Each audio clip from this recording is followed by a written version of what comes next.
Halo sekolahmate, jumpa lagi di video pembelajaran TPS di aplikasi sekolah. Di video ini kita akan belajar terkait analisis linear.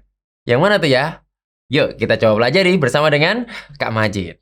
Di video kali ini kita akan belajar untuk membuat urutan beberapa objek dari sebuah wacana ya.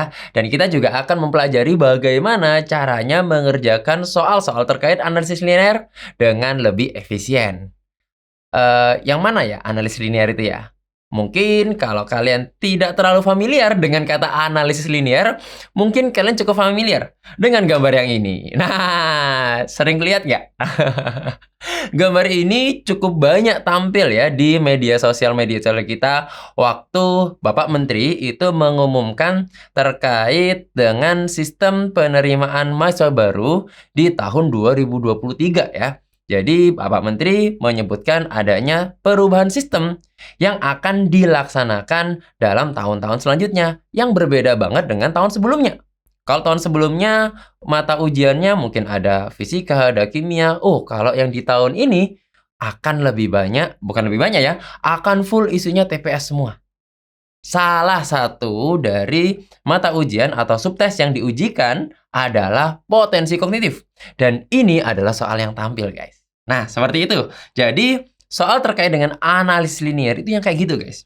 Yang ditampilkan oleh Bapak Menteri. Yang menjadi soal acuan ya. Yang menjadi soal acuan untuk mewakili materi potensi kognitif. Gitu ya. Nah, di video kali ini kita akan coba belajar bagaimana kita dapat menyelesaikan soal-soal yang tipikalnya seperti itu. Dan soal ini banyak sekali kita temui ya pada tes kecerdasan di berbagai jenjang. Dari mulai SD masuk ke SMP sudah ada tes ini. Bahkan tes untuk mahasiswa masuk ke S2, S3, atau bahkan tes untuk mendapatkan beasiswa, itu juga banyak sekali jenis tes yang kita temui seperti ini. Gimana cara ngerjainnya? Let's go, kita akan coba lihat apa itu analisis linear dulu ya. Nah, analisis linear itu adalah membuat urutan dari beberapa objek dalam sebuah wacana. Jadi objeknya ada banyak, dan kita akan tata satu persatu hingga dia membuat sebuah urutan tertentu. Jadi, kita akan mendapatkan urutan tertentu karena namanya linear, maka kriterianya hanya satu variabel saja. Seperti soal yang tadi dicontohkan pada gambar tersebut, dan coba kakak sekalian aja bahas ya. Oke, 5 sekawan, yaitu ada Sanu, Joko, Adi, Rimba, dan Ratu, selalu berangkat bersama menuju ke sekolah. Joko selalu menjemput Sanu setelah ia dijemput oleh Adi. Rimba menjadi anak terakhir yang dijemput. Sementara rumah Ratu terletak di antara rumah Joko dan rumah Adi. Berikut ini adalah pernyataan yang benar. Oke, ternyata kita disuruh mengurutkan rumah dari orang yang dibicarakan di sini. Oh, berarti hanya ada satu variabel ya. Apa variabelnya? Jarak. Jarak terhadap apa? Jarak terhadap sekolah. Sehingga orang yang rumahnya paling jauh akan bergerak menuju ke rumah sambil menjemput teman-temannya yang lain ya. Jadi ya jalannya lurus aja lagi ya, nggak usah belok-belok ya. Nah, dari sini kita nanti dari informasinya kita akan mendapatkan siapa yang paling jauh dan siapa yang paling dekat dari informasi yang ada di wacana. Oke, yuk kita coba tuliskan ya. Di sini Joko selalu menjemput Sanu setelah ia dijemput oleh Adi. Berarti si Adi menjemput Joko dulu. Kemudian Joko menyebut Sanu gitu ya. Jadi kita bisa gambarkan gambar misalkan ya. Misalkan ini adalah gambar sekolahnya gitu ya. Dan ini adalah arah perjalanan menuju ke sekolah. Maka orang yang dari jauh berangkat dari kiri ke kanan gitu ya. Maka yang dari kalimat pertama ini Joko selalu menjemput Sanu setelah ia dijemput oleh Adi. Berarti Adi menjemput Joko dulu gitu ya. Adi menjemput Joko, kemudian Joko menjemput Sanu, gitu ya. Oke, kemudian Rimba menjadi anak terakhir yang dijemput. Oh, berarti Rimba yang paling dekat dengan sekolah ya. Nggak usah nunggu dijemput sih, langsung aja berangkat sekolah ya. Oke, lanjut ya. Rimba. Oke, Rimba itu paling dekat dengan sekolahan. Kemudian sementara itu, rumah Ratu terletak di antara rumah Joko dan rumah Adi. Mana Joko sama Adi? Tuh, ini ada Adi, ada Joko. Oh, di antaranya ada rumah Ratu. Boleh dong kita taruh di antaranya ya.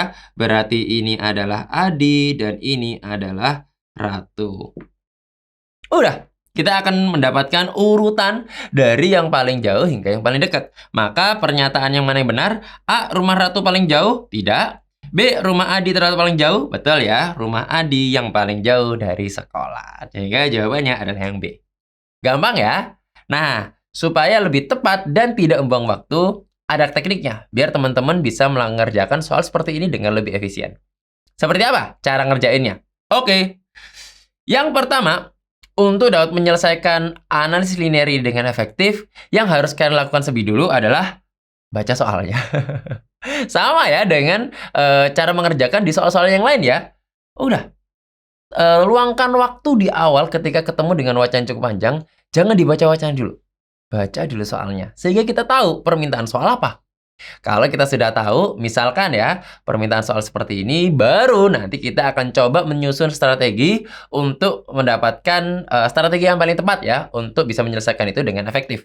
Nah, salah satu dari strategi-strategi yang bisa digunakan adalah sebagai berikut. Yang pertama, membuat garis skala. Seperti tadi, garis skala ya, kita berikan sebuah garis dan tanda untuk menunjukkan semakin kemana, itu kenapa. Contohnya tadi ya, kita membuat garis skala. Oh, dari kiri ke kanan itu makin dekat, misalkan seperti itu ya. Atau bisa juga waktunya makin lama, atau jaraknya makin jauh, dan seterusnya. Tinggal kasih garis, tanda panah, dan kalian bisa tahu arahnya. Makin kanan makin apa, makin ke atas makin apa, dan seterusnya. Gitu ya. Yang pertama, membuat garis skala. Yang kedua, menuliskan persamaan matematika. Contohnya seperti kalau seandainya tadi, kasusnya seperti tadi, itu kalian bisa menuliskan persamaan untuk jarak misalkan.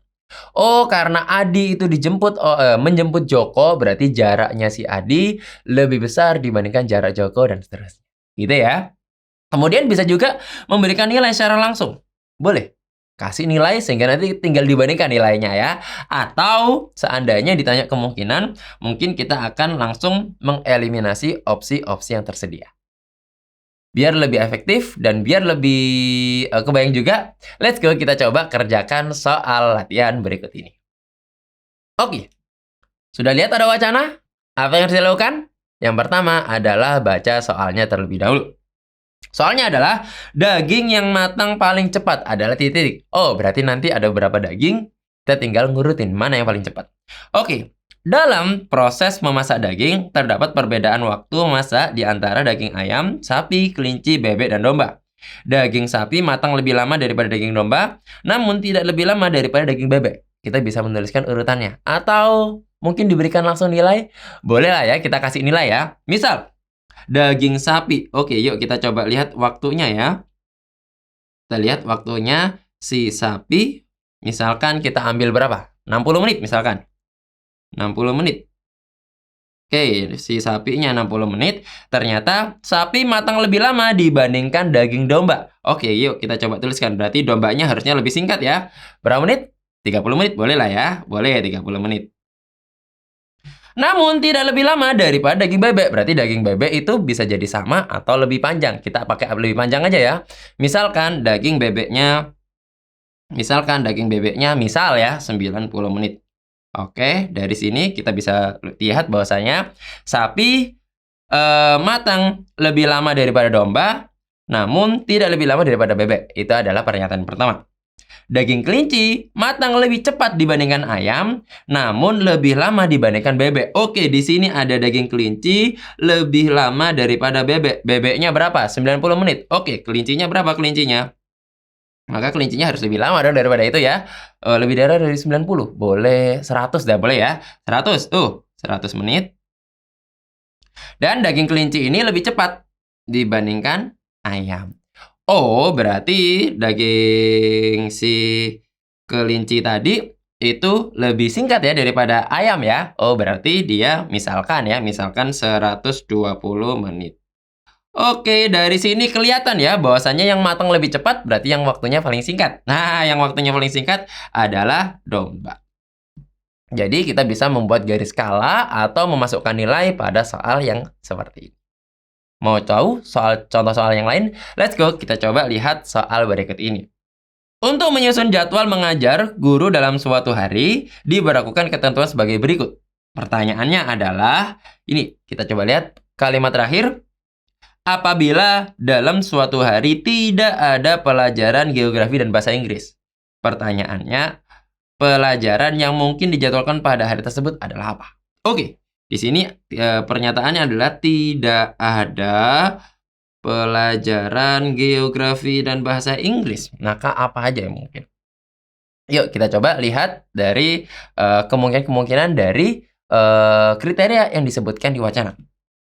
Yang pertama, jika guru mengajar pelajaran agama, ia harus mengajar pelajaran biologi dan kimia. Jadi kalau ada agama, maka selanjutnya harus biologi sama kimia. Jadi kalau ada agama, harus ada biologi kimia. Kita lihat, ada agama? Oke, ini contohnya ada agama. Maka habis itu harus ada biologi sama kimia. Nah, cuma ada kimia doang. Udah salah. Nggak mungkin ya. Gitu ya. Jadi kalau habis agama, pasti habis itu biologi dan kimia. Gitu ya. Mana lagi? Oh, ini ada agama. Habis itu biologi kimia. Boleh lah ya. Kemudian mana lagi? Biologi kimia, biologi kimia, biologi kimia. Oke lah ya. Kalau ada biologi kimia, nggak harus ada agama. Tapi kalau ada agama, harus ada biologi dan kimia. Seperti itu ya. Oke, let's go. Yang E sudah pasti salah. Kita lanjut ya ke pernyataan berikutnya. Jadwal pelajaran matematika dan bahasa Inggris harus dilakukan berurutan dalam satu hari. Lah, kan bahasa Inggris nggak ada. Padahal matematika harus berurutan dengan bahasa Inggris. Jadi kalau bahasa Inggris nggak ada, maka matematikanya harus nggak ada dong. Kan harus urut. Habis matematika bahasa Inggris atau habis bahasa Inggris matematika. Jadi kalau bahasa Inggrisnya nggak ada, matematikanya nggak ada dong. Coret aja yang ada matematikanya. Yang mana yang ada matematikanya? Nih, coret. Mana lagi? Udah ya? Yang A salah. Oke, lanjut ya. Kemudian, matematika dan bahasa Inggris harus dilakukan berurutan salah satu hari.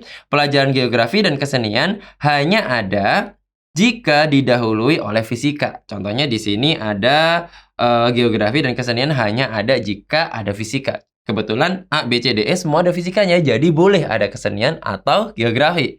Nah, punchline-nya ada di kalimat berikutnya ya. Jika pelajaran geografi tidak ada, pelajaran sejarah juga tidak boleh ada. Berarti karena geografi pasti nggak ada, ya udah nggak usah ada sejarah. Gitu ya. Yang mana yang sejarah? Ini ada sejarah, ini ada sejarah. Cerot. Oke, jawabannya yang D. Jadi kalau bentuknya adalah kemungkinan, mungkin kita langsung aja eliminasi opsi di antara opsi mana aja yang paling mungkin itu yang kita pilih. Nah, di video kali ini kita telah belajar terkait dengan analisis linear yang tujuannya untuk membuat urutan dari beberapa objek dalam sebuah wacana.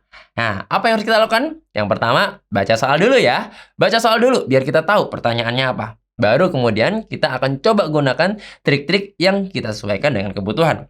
Bisa jadi membuat garis skala, menuliskan persamaan matematis, kemudian beri nilai, atau langsung mengeliminasi opsi. Nah, di video berikutnya kita akan belajar terkait dengan analisis non-linear. Cukup sekian untuk video kali ini dan kita ketemu di video berikutnya. Bye-bye.